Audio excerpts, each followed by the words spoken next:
Kidney রোগ ও ঘন ঘন পেশাব থেকে মুক্তি পেতে লেবু দিয়ে একটি ওষুধ বানিয়ে খান, 7 দিনের ভিতরে আপনি ফলাফল পেয়ে যাবেন। মনে রাখবেন, আল্লাহ পাক রব্বুল আলামিন কিন্তু দুনিয়াতে অনর্থক কোনো কিছু সৃষ্টি করেন নাই। লেবুর ভিতরে কিন্তু অনেক ভিটামিন রয়েছে। ডক্টররা কিন্তু দেখবেন অনেক সময় লেবু খেতে বলে।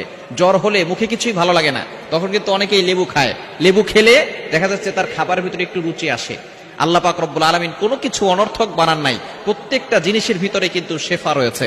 আল্লাহ পাক রব্বুল আলামিন নিজেই বলছেন, পবিত্র কোরআনুল কারীম খুলেন 4 নম্বর পারা 14 নম্বর পৃষ্ঠার 11 নম্বর লাইন, সূরা আল ইমরানের 191 নম্বর আয়াতে রব্বুল আলামিন বলেন, রব্বানা মা খালাকতা হাযা বাতিলা সুবহানাকা ফাকিনা আযাবান নার।